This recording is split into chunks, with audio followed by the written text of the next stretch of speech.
notícias históricas. Então, vamos à tarefa?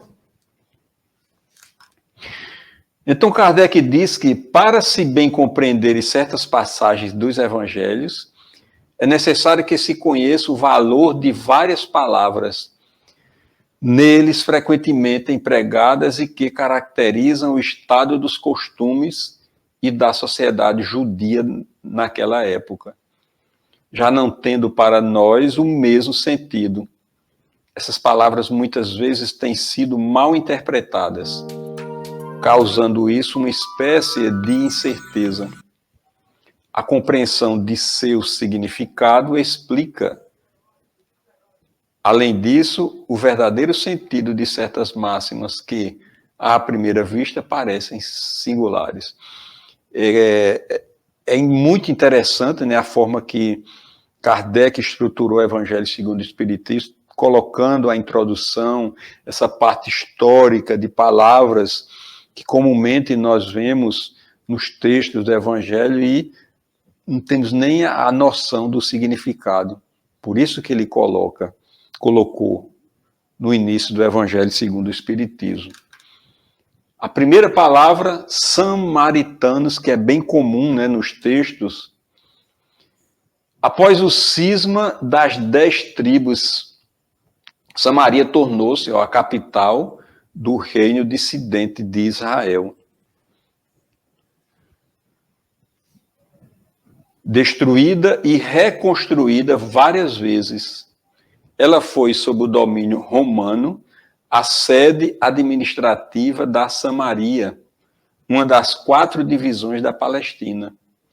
Herodes, chamado o Grande, a embelezou com suntuosos monumentos, e para lisonjear Augusto, deu-lhe o nome de Augusta, em grego, Sebastes. Então, os samaritanos estiveram quase sempre em guerra com os reis de Judá. Aversão profunda, datando da época da separação.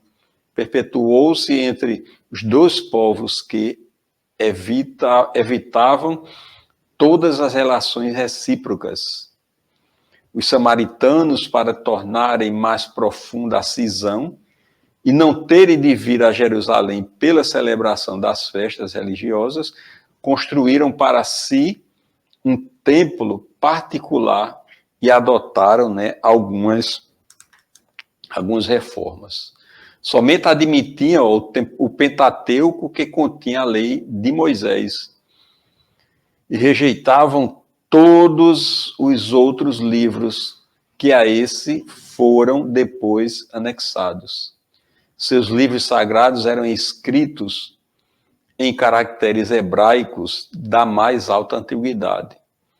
Aos olhos dos judeus ortodoxos, eles eram heréticos e, portanto, desprezados, anatematizados e perseguidos. O antagonismo das duas nações tinha, pois, por único princípio, a divergência das opiniões religiosas, embora suas crenças tivessem a mesma origem. Eram os protestantes, né, daquela época. Olha de quando vem essa divergência que ainda hoje nós temos, desde aquela época, né? Ainda temos essas divergências que causam guerras por conta de conceitos de religião, de entendimento. E esse samaritano era justamente, Kardec coloca aqui, os protestantes, né, daquele tempo. Então aí, quem ainda não leu, que está acompanhando, já vai ter uma visão, né, do que é, quando vê lá nos evangelhos, falando quando é citado os samaritanos, já vai ter uma ideia, né, e pode até voltar para reler, né, esses conceitos, ok?